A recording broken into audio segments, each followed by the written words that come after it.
নির্জীব। আজ সেই শিশুর জন্ম হলো যার জন্য এই পৃথিবী সৃষ্টি করা হয়েছে।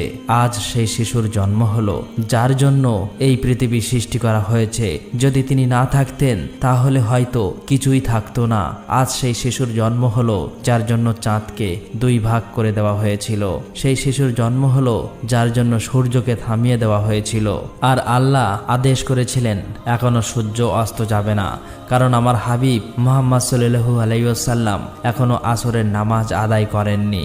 আজ সেই শিশুর জন্ম হলো যার সাথে জীবনে 26,000 বার হযরত জিবরাইল আলাইহিস সালাম দেখা করেছেন।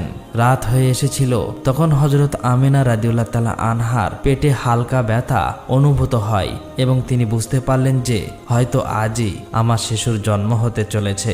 তিনি হযরত আব্দুল মুত্তালিবকে এই কথা জানালেন। হযরত আব্দুল মুত্তালিব তার মহল্লার এক মহিলা হযরত শিবাকে ডেকে বললেন, আজ রাতে তুমি আমিনার কাছে থাকো, কারণ আমার ছেলে আব্দুল্লাহর ঘরে আজ এক শিশুর জন্ম হবে। রাত পেরোতে লাগলো, চাঁদও যেন নীরব থেমে মেঘের আড়ালে লুকিয়ে গেল। হযরত আমিনা বলেন, যে রাতে আমার সন্তানের জন্ম হলো সেই রাতে আমাদের বাড়িতে এমন দরিদ্র ছিল যে আমাদের কাছে প্রদীপ জ্বালানোর তেলও ছিল না। এই দরিদ্রতার মধ্যেই আমাদের প্রিয় নবী সাল্লাল্লাহু আলাইহি ওয়াসাল্লাম এই পৃথিবীতে আগমন করলেন।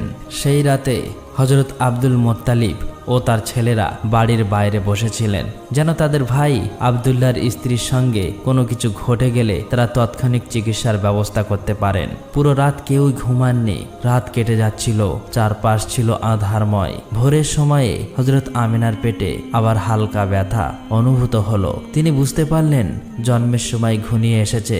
তিনি শিপাকে ডেকে বললেন, আমার ব্যথা হচ্ছে। 1 ঘন্টা অপেক্ষা করার পর ভোরের আলো ফোটার কিছুক্ষণ আগেই